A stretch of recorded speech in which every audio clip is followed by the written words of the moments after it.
At the end of the day, it's what you want in life.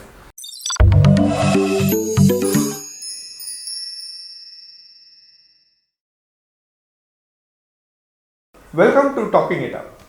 We have Prof Ayan Banerjee back with us, who has been helping us with a lot of queries that are coming in from students. Thanks a lot, Professor Banerjee, for doing that. We have one fresh one for you.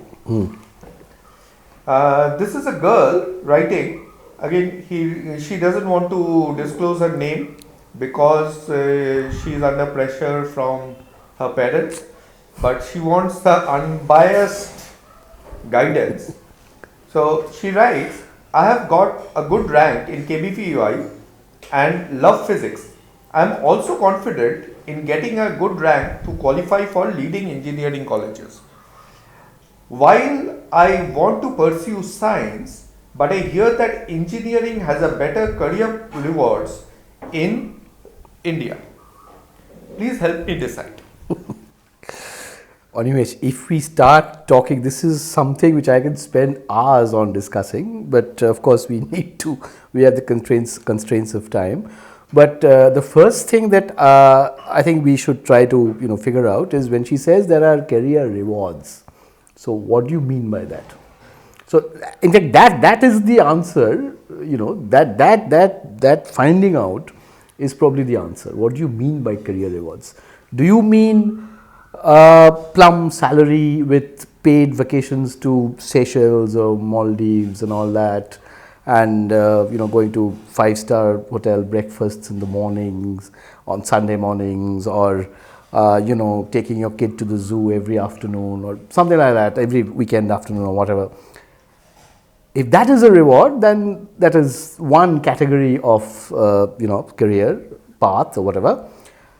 If the reward, however, is waking up every day and doing something new, something which probably you are the only person in the world who is thinking on or thinking upon, that is a different career reward. That has to be first sorted out.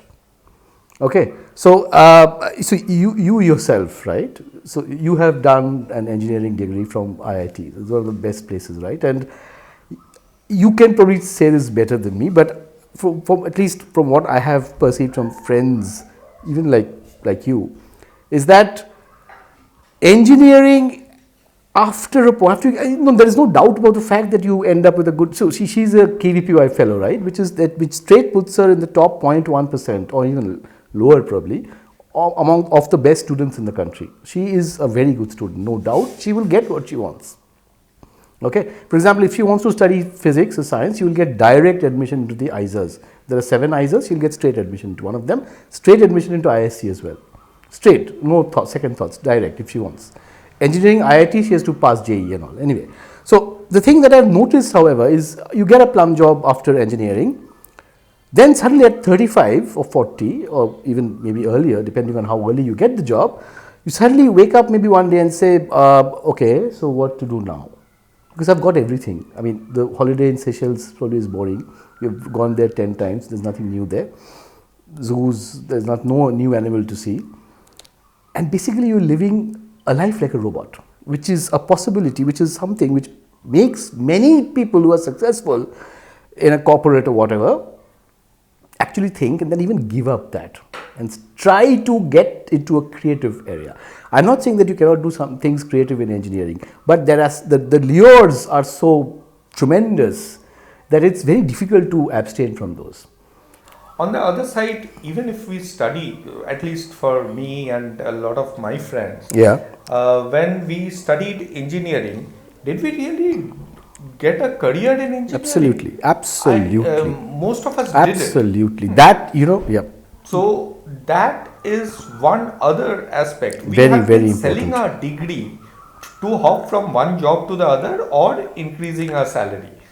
When we talk of the hierarchy of needs, after a few days, I totally agree to saturate. These saturate and you cannot move up the next level because you are not doing something on your own. Yes. So that satisfaction which comes, which are much beyond monetary needs that you have, the luxury needs, that you Nothing cannot new in get that. anymore. There's nothing new because we explore everything here. It starts getting boring. And I can tell you a story. See, I have actually seen the corporate, and I'm now, of course, into research. And I've been in a top corporate research as well. But that was corporate for 5 years. And I joined it right after my PhD. So, I just skipped from research, academic research to corporate research. And I did well in that. I was doing well. But the reason I left that, and it was a very conscious decision, I left that because though this company was giving me a lot of freedom in the sense there was, very flexible working hours, working from home, all kinds of things, I basically saw that at one point of time I was becoming a PowerPoint scientist. I would be making PowerPoint presentations for different, bluntly speaking, very stupid managers who didn't understand anything of the science part. They just saw the profit and they would say, okay, go, okay, no go. And they would throw pittance of money towards me and ask me to drive myself on that. So there was this aspect of straitjacketing, which I saw I could not take it anymore. The second thing that I would like to talk about here is that I had many friends there, right? And so this company actually had this procedure of taking freshers from IITs, or direct from BTech they used to take, MTech also, but BTech also. And they had their own program in collaboration with the US, Georgia Tech, where they would give an MS on a project which the company was working on. They had collaborations and all. So I had this very close friend who was one of these, and they were the cream of the company because they would join at 23 and they could become top leaders. He told me one day that there were many people in the pure, so we were in a research lab, which was like half science, half engineering that time. But there were some people, again, in engineering who were working in some aeronautics and all that, who actually told him there that they were really feeling, why the hell had they done engineering? Remember, this is specialized. It is not even, you have digressed. This is the same specialization. However, they are saying now that they don't have to do anything new which a class 12 pass person, not even 12, class 10 he said, who knows Excel and other running software, just to run a software, they could do. So what was the 7 years study for? 2 years and then 5 years in engineering, 4 years. What was it? So, right? Again, there is no straight answer for this because it depends on what you actually want in life. Yes, yes. Do you want a luxurious life, as he said, with a vacation overseas and coming back to your family only on the weekends, working, staying up, taking on-site calls. So because I have been from the IT industry the entire life, and then body shopping, work-life balance. Yes, yes. Because it's only in this engineering industry do we hear of work-life balance. Absolutely. Everywhere else, there is work-life balance, It's and automatic. they also are productive.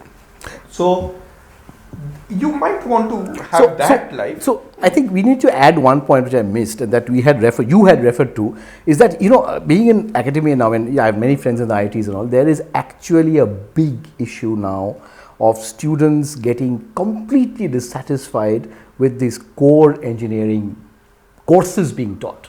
Because everybody knows now that if you study mechanical or electrical or computer, whatever, finally you end up with a very different job, which has, so what are you really learning? So engineering actually is on the process of evolution, in this country at least. And so one practical issue is there, see, science, how will you get jobs? That's obviously something which comes. I remember when I was in school, right, I remember one of our friends, we were having a discussion and then this guy said, are you crazy? You want to do a BSc? You want to open a street side egg roll shop? That was the time in 25 years ago, but now things have drastically changed. There are many national institutes in the country. There are several, this LIGO has started, they're taking a lot of people. So science offers you pretty good careers with good salaries, plus very crucially quality time of your own. Yeah. Which is and you are creative daily. By necessity, you are creative. So, he's a scientist. He will always say that science is better.